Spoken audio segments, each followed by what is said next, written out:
Албанското ослободително движење во времето на Джерч Кастриоти Скендербек е најблескавиот период од албанската средновековна историја.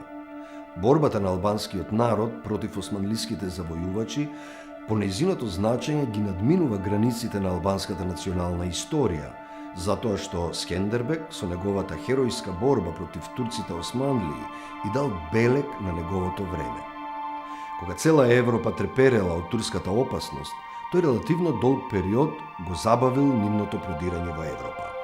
Феудалното семејство Кастриоти во крајот на 14 и почеток на 15 век се уште било во подем.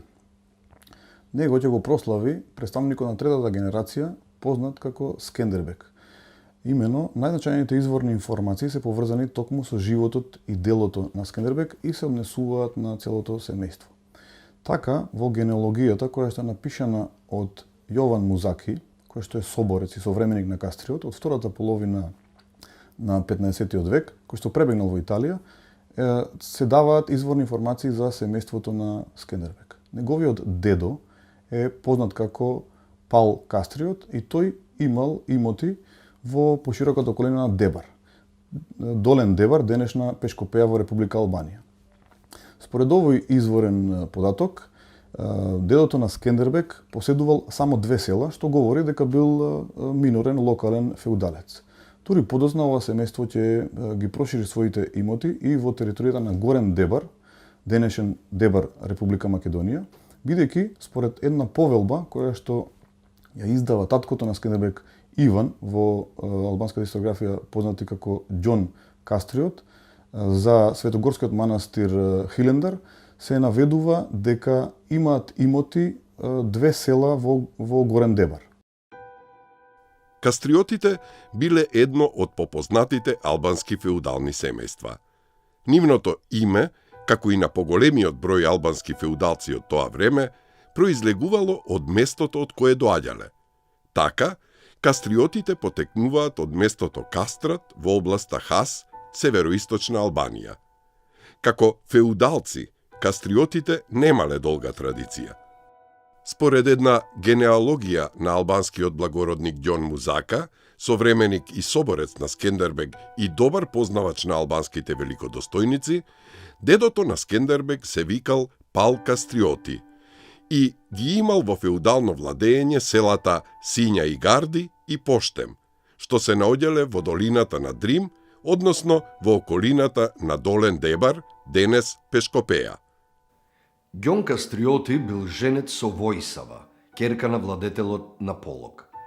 Од овој брак тој имал 5 керки: Мара, Влајка, Ангелина, Јела и Мамица, и 4 синови: Станиша, Репош, Константин и Џерч Кастриоти Скендербек, кој бил роден 1405 година. Првите 4 керки тој ги омажил за видни феудалци и негови сојузници. Најстарата Мара, која што таткото на Скендербек Иван ја омажил во угледното црногорско семејство Црноевичи за Стефан. Потоа Влајка, која што била омажена во јужноалбанското познато семејство Музаки за Јован. Третата ќерка Ангелина била омажена во едно од најреспектабилните албански семејства Аријанити за братот на првенецот на ова семејство Џерч. Потоа следната четврта ќерка Јела, која што била омажена за Пал Стрес во семејството Балши, за кое што во историографијата постои дилема за нивното потекло, дали потекнуваат од арбанашко, влашко или словенско потекло. Последната ќерка и најмлада Мамица била омажена дури во времето на Скендербек и таа била омажена во семејството Топија за Музак Топија. Во 1430 година, кога Венеција била во војна со османлиите, Ѓон Кастриоти застанал на страната на венецијанците. Турците го зазеле Солун, а Ѓон Кастриоти бил скршен од Иса бег Евренос и принуден да прифати тешки услови како вазал. Го прифатил исламот. Турците ги задржале сите тврдини и анектирале некои области.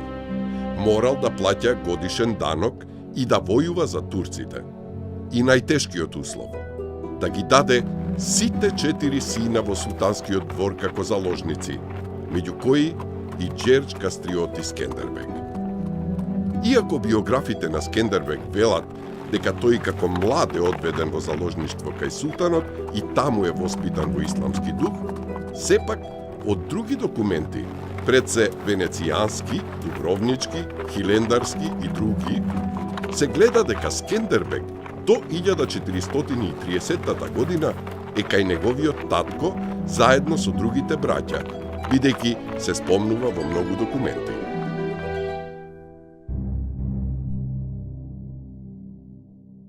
Во почетокот на 40-тите години на 15-тиот век, османлиите го зацврстиле своето владење на Балканот. Турците сакале да го освојат српското деспотство за да продолжат со пробив во Унгарија и да имаат сигурна потпора за натамошните освојување во Средна Европа. Во 1439 година го зазеле Смедерево, а во 1440 година го обсадиле Белград и влегле во унгарските земји. Против турците на овие простори се борел прочуениот војвода на Ердеј, Трансилванија, Јанош Хуњади. Неговите успеси, како и влијанието на српскиот деспот Ѓураđ Бранковиќ и на папскиот легат Чезарини, придонеле Унгарија да влезе во војна против турците. Унгарските војски, помогнати од српските војски и Хуњади, го поминале Дунав и во битката кај Ниш во 1443 година ги победиле турските војски, во чиј состав требал да војува и Скендербег. Скендербег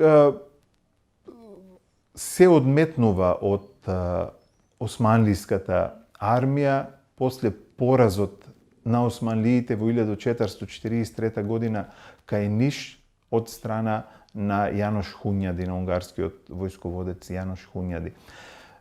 Се чини дека Скендербег овде направил една проценка дека тој очигледно бил фасциниран од тој пораз на османлиите и дека станува збор за постепено опаѓање и крај на Османлиската империја и поради тоа одлучува да се одметне, се враќа во својата Круја, која ја освојува со измама, да кажем, носејќи документ од султанот дека тој треба да го преземе водењето на Круја, раководењето на Круја, како познат војсководец, припадник на османлиската војска, и ја зазема Круја и станува негово упориште во текот на следните 25 години, кои османлиите на неколку пати залудно се обидуваат да го освојат. Скендербег го искористил овој пораз и решил да се врати во родниот крај, заедно со неговиот внук Хамза, син на Станиша. Тој со војска од 300 коњаници и со лажен ферман од султанот дека е поставен за владетел на Круја, се насочил кон градот и подигнал восстание. Управителот на Круја поверувал во ферманот и го предал градот на Скендербег. Ноќта, по наредба на Скендербег, дебраните и другите борци на Скендербег кои останале надвор, го нападнале турскиот гарнизон и го уништиле. По крвавата ноќ, утрото, во тврдината било симнато турското знаме и поставено знамето на Скендербег, двоглав црн орел на црвена основа со френетични извици: "Слобода! Слобода!" вели Барлети. Знамето кое Ѓорги Кастриот го истакнува е всушност грбовен стек на неговото семејство, кој представува црвено платно со црн крунисан двоглав орел, со златна шестокрака звезда меѓу главите. Како и кај останатите грбови на Балканот, двоглавиот орел е символ превземен од византиската традиција, а ја представува симбиозата меѓу државата и православната црква. Откако ја осигурил Круја, Скендербег се насочил кон другите градови во Средна Албанија, Петрела, Петралба, Торнач и Стелуш биле освоени, откако турските гарнизони биле пуштени да заминат од градот.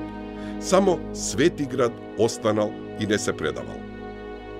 Познатиот командант Мојси Големи бил задолжен со 3000 коњаници да ја опколи тврдината, која била под обсада и подоцна се предава. Така, за еден месец, Скендербег ги вратил териториите на неговиот татко, дури и се проширил над Црн Дрим, освојувајќи ја долината на Мокра, меѓу Гостивар и Дебар. Скендербек бил крунисан на 28 ноември 1443 година во Круја. Тој знаел дека за успешна војна против османлиите мора да ги обедини сите албански феудалци, па решил да свика собрание. Како најадекватно место, за кое сметал дека нема да биде бойкотирано од ниеден феудалец, го одбрал градот Леш, кој бил под венецијанска власт, која дала поддршка за ова собрание на албанските капетани. Собранието било одржано на 1 март 1444 година во градот Леш. На собранието зеле учество следниве албански феудалци: Джердж Аријанити од Канина, Андреа Топија, владетел на Скурија, област меѓу Круја и Драч, со двата сина и внукот Тануш Топија, Теодор Корона, владетел на Берат, Джердж Стрес Балша, внук на Скендербек од сестрата Јела, владетел на Мисија, област меѓу Леш и Круја, Пал и Никол Дукаджини, владетели на Дукаджин, Лек Захарија, владетел на Дања, Пјетар Спани, владетел на Шош и Шала, Лек Душмани, господар на Задрима, како и Стефан Црноевиќ, господар на Црнагора, и други феудалци, како и наблюдувачи од Венецијанската република. Собранието било одржано во црквата Свети Никола во Леш и ги донело следните одлуки: формирање лига на албанските капетани феудалци. Скендербек едногласно бил избран за нивни водач и главен командант на војската. Сите феудалци се согласиле да му помогнат на Скендербек со пари, војска и друга помош. Приходите на Скендербек, според Барлети, биле околу 200.000 златни дукати, што доаѓале од феудалците сојузници, од приходите на Круја и од соланите Шенкол близу Драч. Војската на лигата броела близу 18.000 војници. Половината биле коњаници, а 3/4 од принципатот на Скендербек – Круја, Мат, Мирдита и Дебар. Лигата имала карактер на политички и воен сојуз. Таа била формирана за воените потреби во борбата со османлиите, но секој благородник учесник во овој сојуз ја зачувал својата автономија. А Скендербек, како нејзин водач, бил само прв меѓу еднаквите и немал никакво право да се меша во владенијата на другите феудалци. Означувањето на еден единствен воен и политички водач имало големо значење. Тоа представувало еден чекор напред во одминувањето на феудалната расцепканост. Во рацете на Скендербек, кој се здобил со голема репутација кај народните маси како ослободител, сојузот од Леш станало средство за политичко обединување на албанскиот народ во борбата против турците османлии, борба која што туку почнувала.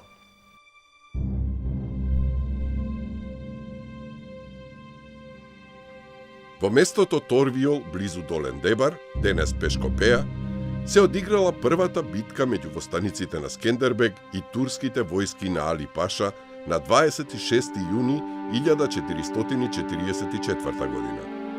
Во оваа битка турците, според Барлети, катастрофално биле поразени, изгубиле 22.000 војници, биле заробени 2.000, а победниците само околу 120, но имало многу ранети.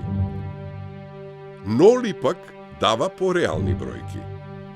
Турците според него изгубиле околу 8.000 борци, а Скендербек вкупно околу 2.000 војници и имал многу ранети, околу 2.000. Победата на Скендербек имала голем одек во Европа.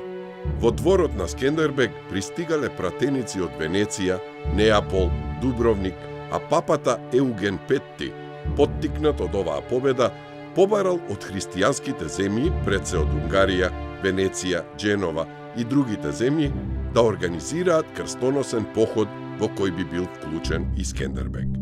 Скендербек има многу блиски врски со папата, дури постои обид папата Пие II да го посети Скендербек со цел да му даде морална поддршка против османлиите, меѓутоа поради смртта на папата Пие, ова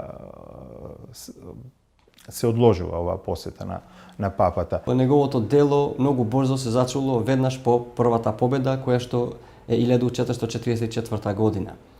Меѓутоа, помошта што он ја добивал од Западна Европа, од папата, била повеќе само вербална, бидејќи тој никогаш не примил помош која што ќе му биде потребна да се спротивстави на турците.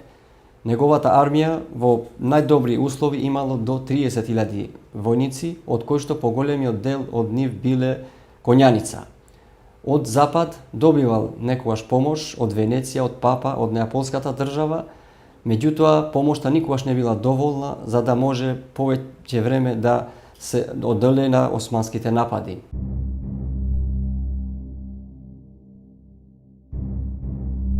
Скендербег знаел дека по победата на Косово против Хуњади, Мурат сега со сета сила ќе се сврти кон него, па затоа презел мерки за одбрана на неговата држава. Во сите значајни тврдини испратил нови засилувања. Мојси Големи бил испратен во Дебар, Пиетар Парлати во Светиград, Хамза Кастриоти во Стелуш, Тану Штопија во Петралба, а одбраната на Круја ја доверил на Врана Конти. Тој самиот патувал од една тврдина до друга, ја надгледувал и подготвувал одбраната, го простудирал теренот, а селаните добиле наредба да се засолнат во тврдините. По направената смотра на одбранбениот систем, Скендербег со 12.000 војници се упатил кон Дебар и Светиград, кои биле најзагрозени бидејќи се наоѓале близу границата со османлиите. Скендербег добил информации од Мојси Големи дека султанот имал намера најпрво да нападне во Дебар и Светиград, а потоа на Круја. Во рамките на 25 и повеќе битки што Скендербег ги имал со турците османлии, сигурно битката кај Светиград или денешен Коџаџик е една од најзначајните. Во историографијата има разни мислења за местоположбата на тогашен Светиград, меѓутоа повеќето од научниците, историчарите кои што се занимаваат со ова проблематика, го истакнуваат тоа дека Светиград е по неговата местоположба е денешното село Коџаџик. Исто така треба да се истакне дека и селото денешно местото името го добило од турскиот збор Коџа-Џенг, што од староосмански јазик што значи голема битка. За тоа дека таму имало голема битка сведочат и денеска големите повеќе хектарски гробишта кои се наоѓаат од 15-тиот век, кои што се наоѓаат околу селото. По прашањето на локацијата на Светиград во историската наука се уште се расправа. Но според материјалните и литерарните извори и литература, преовладува мислењето дека Светиград се наоѓал на местото на денешното село Коџаџик, југоисточно од Дебар. По преземањето на тврдината од турците, преовладало името Коџаџик, кое останало во употреба се до денес. Во почетокот на мај 1449 година се појавила турската претходница пред Светиград, а до 14 мај стигнал и самиот султан со околу 80.000 војници и со 2 големи топа. Светиград, вели Барлети, се наоѓа во Горен Дебар, близу границата на кралството, како орлово гнездо на една висока планина со поглед кон сите страни. Внатре во гарнизонот имало околу 2000 војници под команда на Пиетар Перлати. Веднаш по стигнувањето, Мурат II побарал од Перлати да се предаде. Откако бил одбиен, почнало бомбардирањето на тврдината. Тврдината Светиград било мощно стратешко место, бидејќи од таму биле како една граница која што ги чувала од исток границите на државата на Скендербег.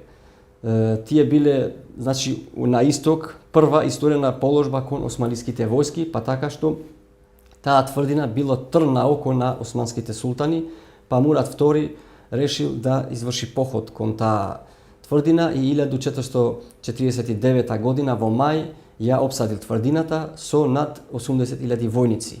Во текот на целата обсада, Скендербег ја напаѓал војската на Мурат II однадвор, нанесувајќи и тешки загуби. И по 2,5 месечна обсада и непрекинати борби, Светиград, благодарејќи и на херојската одбрана и помошта од Скендербег, се уште не бил освоен. Мурат II бил многу луд поради ова. Дури размислувал и да ја крене обсадата.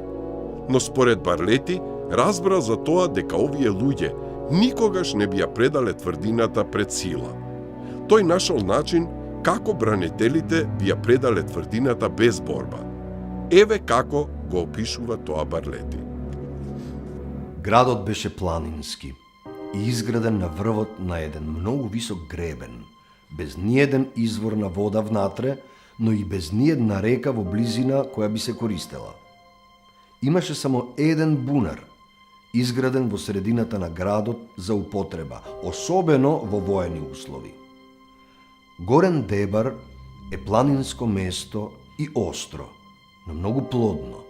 Населено е и од трибали, род многу храбар во војна, исто така многу респектиран од Скендербег за нивната храброст и оданост кон него и во станието. Тој род живеел на грчки начин. Биле ортодоксни христијани, тоест православни. Мислејќи дека дебраните, кога би виделе во нивниот бунар мртво животно, попрво би умреле од жед, отколку да пијат од таа вода. И воопшто не се излажал во тоа. И навистина, ноќта во бунарот било фрлено мртво куче и водата била загадена. Кога утредента тоа било забележано и веста се проширила, голем немир се создаде низ целиот град. Народот бил револтиран. Предавникот се барал, но не бил најден. Дебраните, предадени, ја оплакуваа својата судбина. Сите би умреле од жед, бидејќи би биле позагрозени од пиењето на водата, отколку од непријателот. Во врска со начинот на освојувањето на Светиград, општо е прифатено дека тој не е преземен со сила, туку со предавство, и тоа со оставање на градот без вода. Дека на градот му е најден и прекинат доводот за вода, а не како што пишува Барлети дека било фрлено мртво куче во бунарот кој се наоѓал во центарот на градот. Како и да се случило тоа, граѓаните на Светиград останале без вода и биле приморани да го предадат градот на турците. Султанот им ветил дека ќе ги пушти сите надвор, само да го предадат оружјето, меѓутоа тоа ветување после не го одржало и во градот, Светиград, откако е разрушено тврдината, донесе од Турција јуруци, кои што се населени таму и ден денеска тоа население од тоа потекнува, значи се колонисти од Турција, од Мала Азија.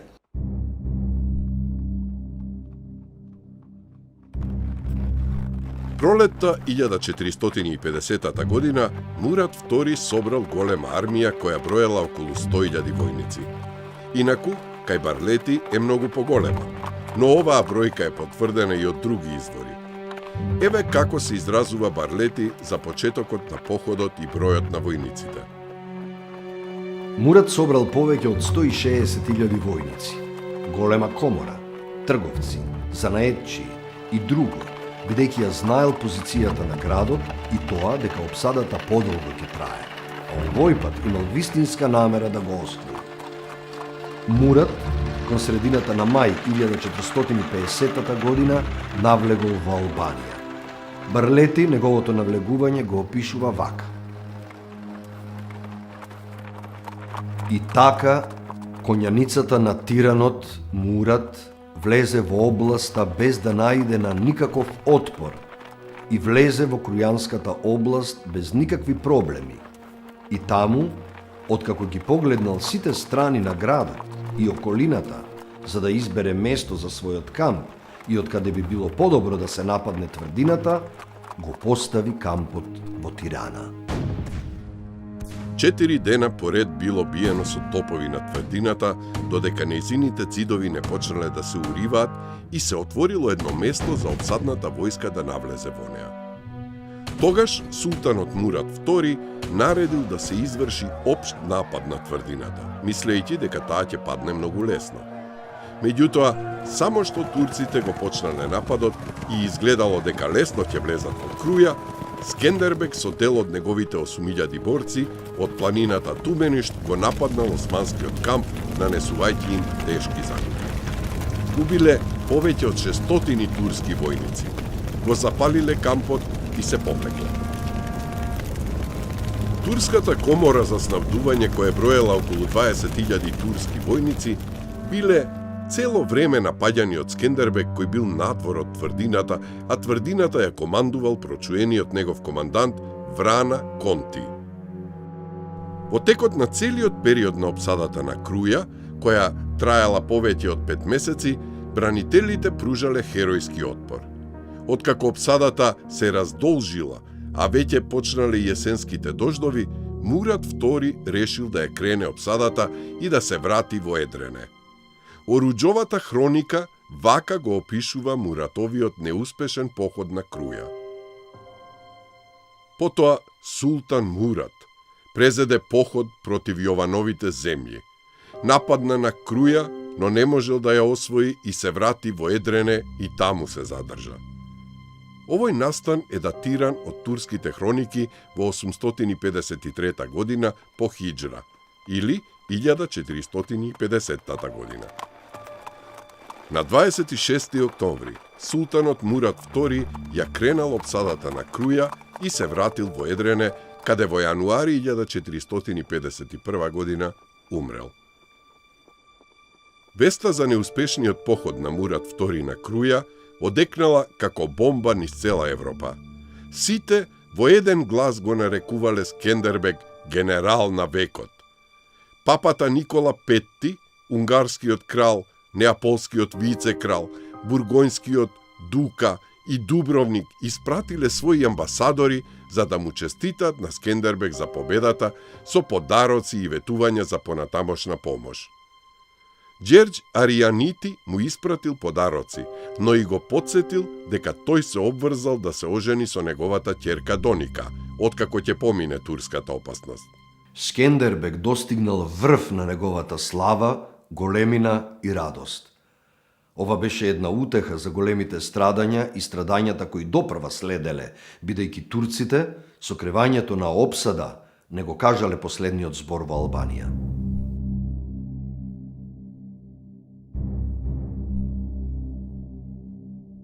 На османлискиот престол по смртта на султанот Мурат застанал неговиот син Мехмед Фатих, еден од најмокините и најголемите турски султани.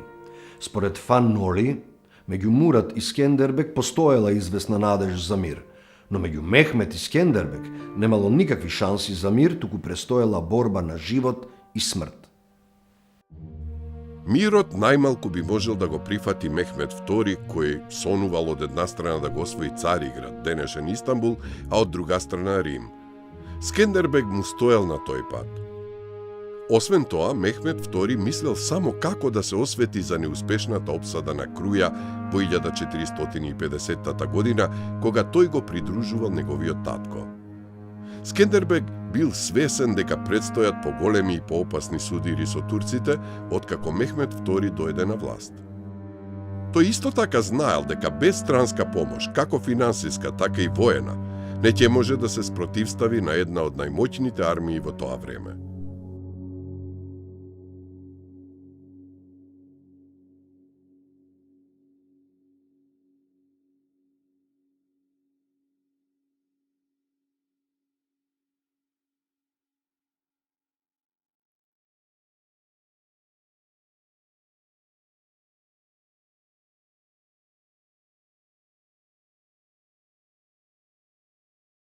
Откако се уверил дека од Венеција нема да му пристигне помош, решил да побара помош од неаполскиот крал Алфонс V. Потиснат од турската опасност и неопходната помош од надвор, Скендербег и Алфонс V на 26. март 1451 година во Гаета потпишале договор со кој Скендербег добил заштита од неаполското вице-кралство и станал нивен вазал. Полномошници на Скендербег кои го потпишале трактатот во Гаета биле крујанскиот бискуп Стефан и доминиканскиот калуѓер Никола де Бергуци. Договорот од Гаета ги содржал следните услови. Скендербек и неговите вазали требало да се стават под заштита на Неапол, негови вазали. Годишниот харач, што го барал султанот, да го дадат на Неапол. Сите новоосвоени земји од турците би биле дадени на Неапол. Од тие земји, Алфонс Петти би им ги дал на неговите вазали оние делови кои што ќе сакал да ги даде. Скендербек, откако ќе ги врати териториите од турците, лично пред Алфонс Петти да го признае него како господар. Скендербек да купува сол само од Неапол. Неапол да им ги потврди привилегиите на градовите, на капитаниите и на Круја.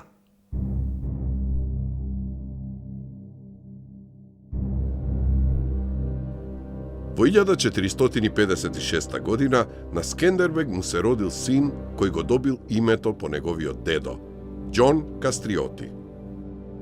Народот го прослави неговото раѓање затоа што добил наследник на Скендербек. Но радоста кратко траела. По неколку дена од Скендербек се одметнала друга значајна личност.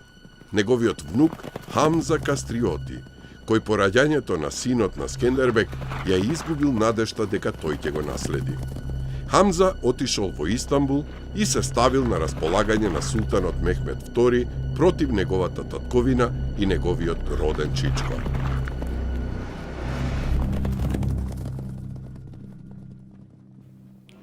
Летото 1457 година, од правец на Охрид, Хамза Кастриоти влегол во Албанија со околу 60.000 турска армија, командувана од Исабек Еверенос, и се упатил кон Горен Дебар, каде го поставиле нивниот логор.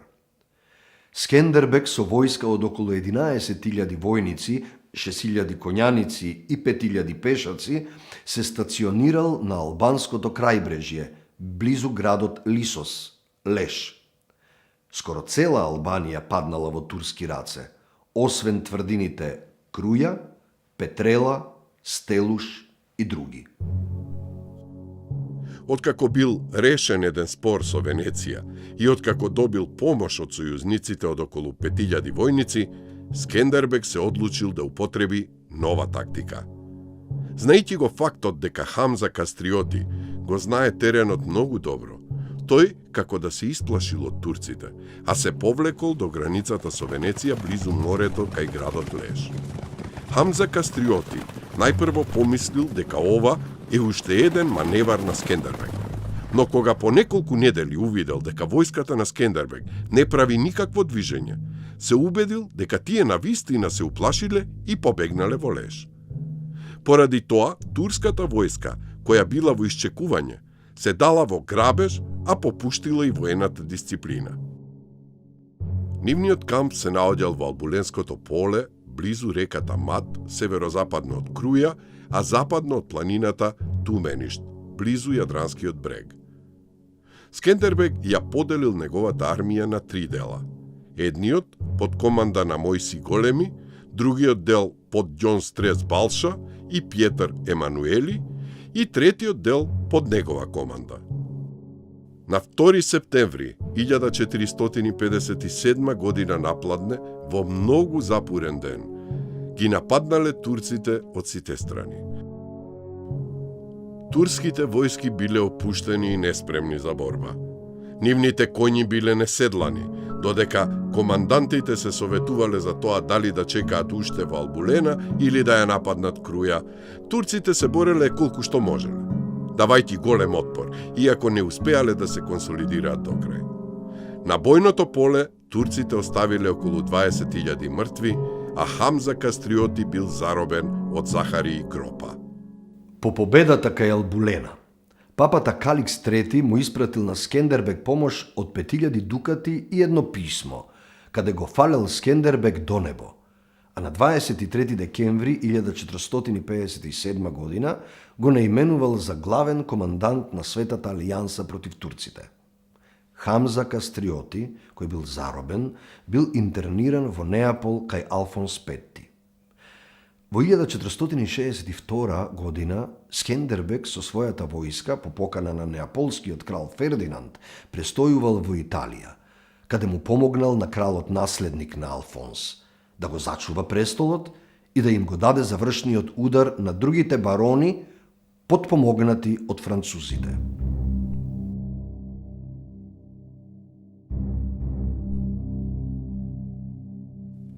Мехмет II, по освојувањата на Мореа, Србија, Босна, Трапезун, Караманија и други земји, решил конечно сам да тргне во поход кон Албанија. Народот бил застрашен од гласините дека Мехмет II тргнал кон Албанија со 100.000 армија. Во средината на јуни 1466 година, Мехмет II со околу 100.000 војници, а според Барлети 200.000, од Истанбул преку Тракија стигнал во Македонија, преку Битола и Охрид по текот на реката Шкумбин стигнал пред Круја и за кратко време ја ставил под опсада. Мехмет II побарал од бранителите на Круја да го предадат градот, но тоа било одбиено, пошто почнал нападот на Круја. Сите напади биле без резултати. Градот и натаму цврсто се бранел. Скендербек од своја страна не ги оставал турците намира однадвор. За час се спуштал од планините, од сите страни го напаѓал турскиот камп, а потоа ненадејно се повлекувал, за потоа пак да нападне од друга страна. Мехмет II увидел дека како и неговиот татко нема да може да ја освои Круја. Затоа решил опсадата да ја продолжи Балабан Паша со неколку десетици илјади војници, а со другиот дел се вратил во Истанбул. Мехмет II подобро решение видел во изградба на нова тврдина во близина на Круја, од која секогаш ја има под контрола Круја. Откако било најдено погодно место, тврдината била изградена до крајот на летото 1466 година. Таа тврдина била изградена во долината на реката Шкумбин над остатоците на стариот илирски град Валми, а ја нарекол Елбасан, рака која царува, владее, притиска. Оваа тврдина требало да стане база за целосното освојување на Албанија. Елбасан во тоа време станал центар на Санџак. Со него биле поврзани териториите северно од реките Девол и Семан, кои од 1432 година влегувале во албанскиот Санџак, Санџаги Арвани, кој бил укинат. На негово место сега биле формирани два Санџака, едниот со центар во Валона, Флора, другиот во Елбасан.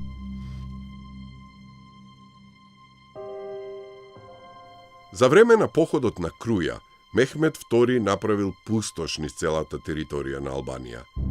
Голем дел од военоспособното население било убиено.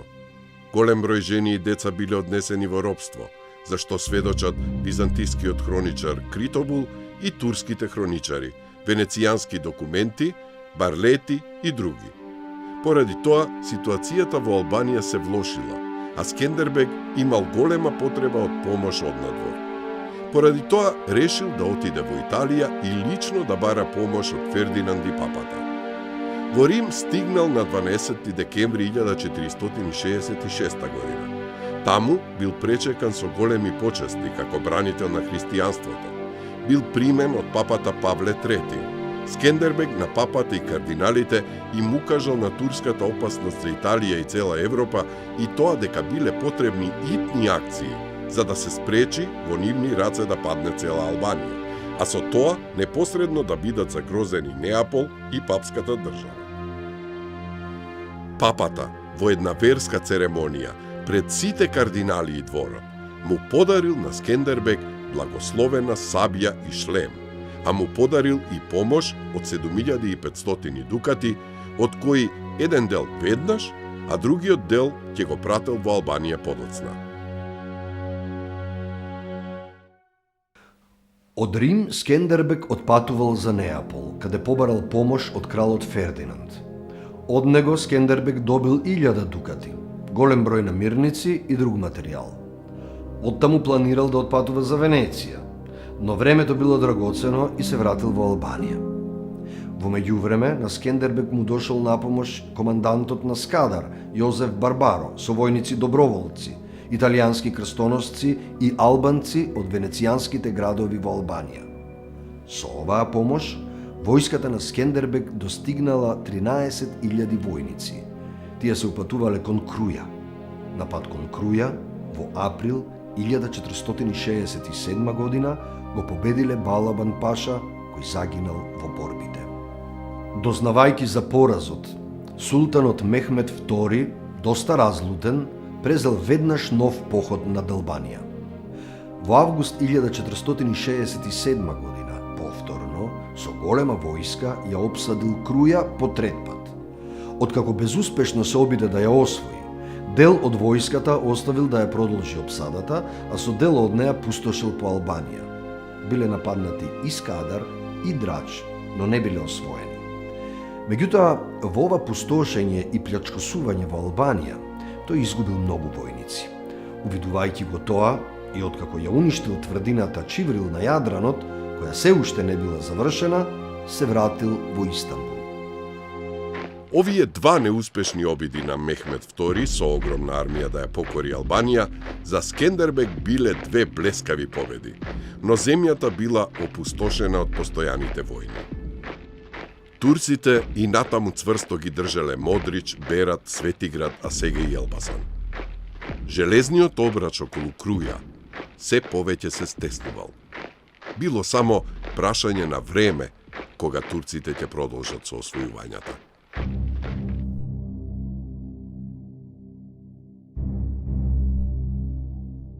Постигнатите победи против турците, Скендербег ги платил многу скапо. Надежта за стигнување помош однадвор била многу мала. И покрај неговата посета на Рим и Неапол, тој добил беззначајна помош. Повеќе добивал морална поддршка да истрае во борбата против турците во одбрана на христијанскиот свет. Од папата дури бил наречен и бранител на христијанството.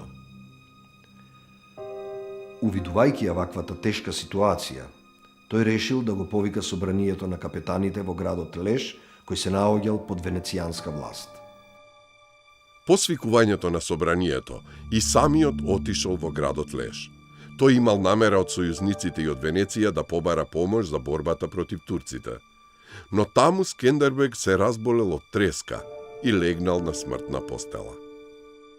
Интересни се советите според кои Барлети Скендербег ги оставил на неговиот син, според кои тој требал да се раководи по неговата смрт, која чувствувал дека му се приближува. Еве според Барлети како Скендербег го советувал 12-годишниот син Ѓон. Сега, сине, ти си млад и немоќен да ја земеш во своји раце контролата врз државата. Освен тоа, ти имаш непријатели од сите 4 страни. Ги имаш најлошите зверови кои постојано се обидуваат непрестано да те распарчат. Го имаш Мехмед, познатиот тиранин, заедничкиот непријател на сите христијани и со кој, ако толку млад се конфронтираш, ќе те сомле целиот.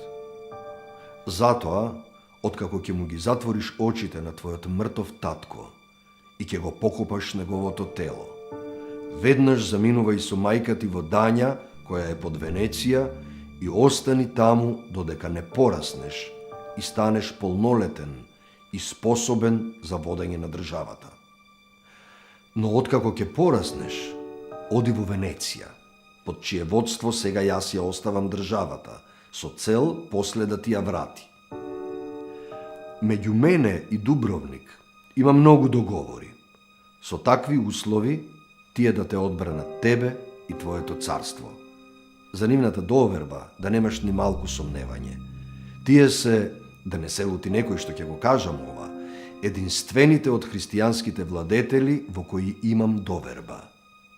Оваа доверба јас многу пати сум ја испробал со конкретни примери во текот на моето владење.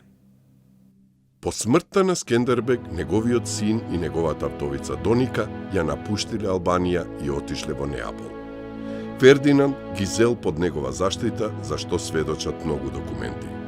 За смртта на Скендербег Барлети вели: истата ноќ, кога турската војска се повлекла од под Скадар, Скендербег почина на 17 јануари 1466 година по Христа.